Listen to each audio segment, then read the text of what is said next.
Just for the record, please. Kim Hill. That's what the government called me.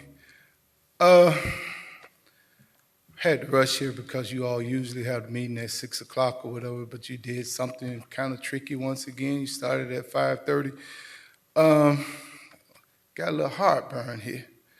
But once again, I can remember during the Birmingham, the Montgomery bus boycott.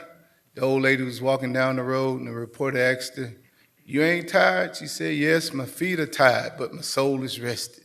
At this particular time, this struggle, we're going to continue to move on and on and on.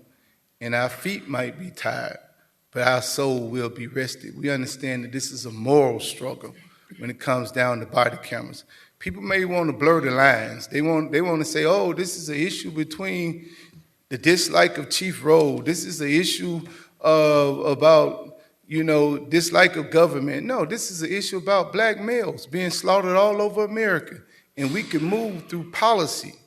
We can have programmatic change through policy. I was looking at the Olympics and I saw that young lady, Simone Manuel. She said, I got the weight of black people on top of my shoulders, but I don't mind because I could carry them. She welcomed that opportunity. She didn't shy out. See, Mr. Maldonado, I would be afraid to understand. I would be afraid, basically, to think what would have happened if Frederick Douglass didn't push Abraham Lincoln to be your so-called great president. I would be afraid to think what would have happened if Martin Luther King didn't push John F. Kennedy. You understand this? Politicians have to meet the demand of the public, and pressure has to be applied. Don't get all disruptive because we choose to operate to go by our democratic rights.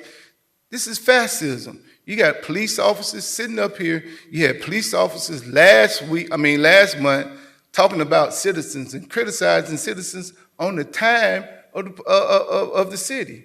You allowed that, Mr. Gresser. You allowed police officers to sit up here and talk about political issues with the uniform on. You allowed them to question citizens, to walk around and say, hey, they question citizens, what are you doing here? Why are you here?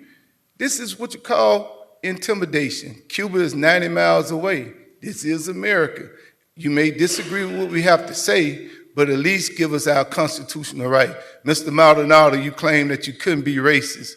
What, are you crazy? Go look at Colombia. You're Colombian, right? How do African Americans live in Colombia? You tell me what Hispanic country that there's an African American leader, and we're populated all over. So we know this. Thank you can be racist. Trust me. Ms. Crystal Foster.